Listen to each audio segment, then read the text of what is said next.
What is the difference between teaching strength and revealing strength that was already there? I kind of have to be an opportunist when it comes to filming these videos. Here I am in the car, in a parked car at the country club, and I'm filming the answer to this question from here because if I'm going to keep these going, I got to find a time and a place to do it. And today that's right here.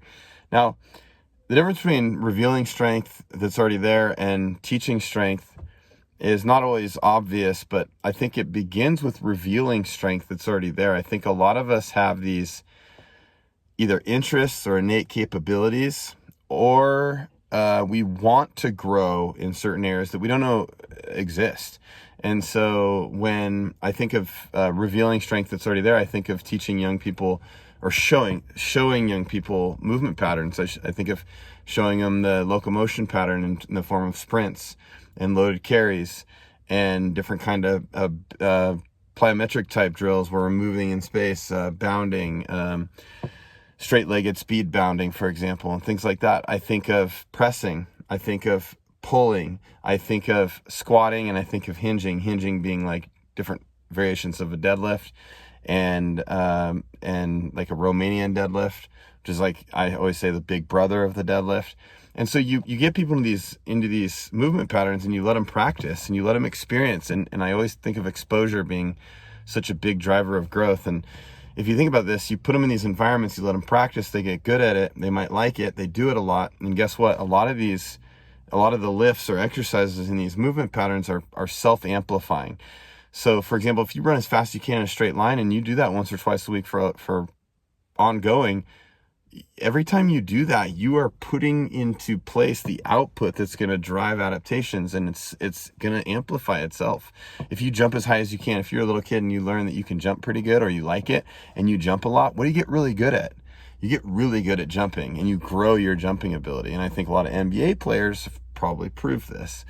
I think a lot of sprinters have probably proved this. I think it sounds so simple, but a big driver of their growth through development has possibly just been playing, racing people, and running as fast as they can in a straight line for a short distance, often when they're fresh. And so I think that's a big deal in lifts in the weight room with the different movement patterns like pressing and pulling and squatting and hinging. I think it's the same type of deal, especially as you get closer to a 1 rep max or something that you're really pushing the output. It's self-amplifying. The more you do those high output behaviors, the better you get at doing those high output behaviors. In other words, you get stronger, you drive growth. And so that's revealing strength that's already there, and that will grow by a factor of exposure. And then teaching strength to me is like teaching progressions. Teaching strength is like, teaching someone how to plan progressions of lifting heavier loads, of doing exercises for more reps over time, growing your repetition schemes. It's becoming better with your technique, which drives growth, which is an example of progression. It's learning how to manipulate tempo to your strength progressions. It's learning how to move that bar faster for power exercises over time. And these are all examples of progressions. If I'm doing a power clean with 225 pounds and I get it to where I can catch it in a quarter squat, and over time I learn to grow my strength so that I can move it faster and catch it higher. These are both examples of improving my power ability or progressing my power. So teaching strength is like also learning how to manipulate the nutritional variables, getting someone to really buy into the sleep importance. I always say sleep is the most anabolic thing we can do. Sleep is the number one driver of growth. It's the nutrition and the sleep thing, and the rest and the recovery between both recovery between sets and recovery between sessions and recovery from week to week, and managing our stress levels. That might be the ground floor or the foundation of all of our growth and all of our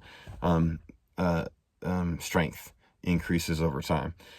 I had a buddy who I played college football with great story. He went from not making the team, trying out as a walk-on, not making the team. The next year he made the team, barely played. By the senior year, he was starting on the D-line. Incredible dude, cool story.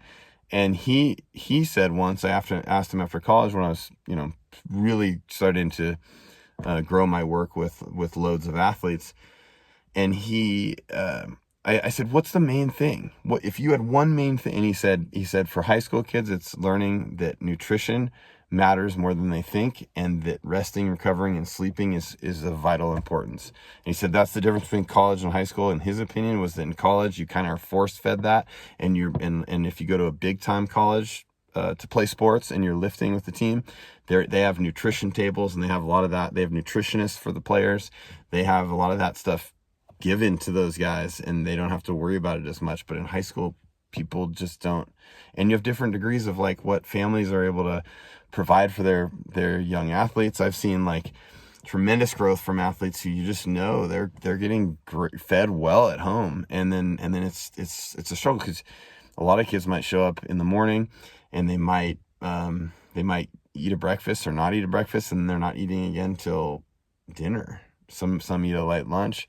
That's a huge piece of teaching strength, is that nutritional element. To me, that's the difference between revealing strength and teaching strength.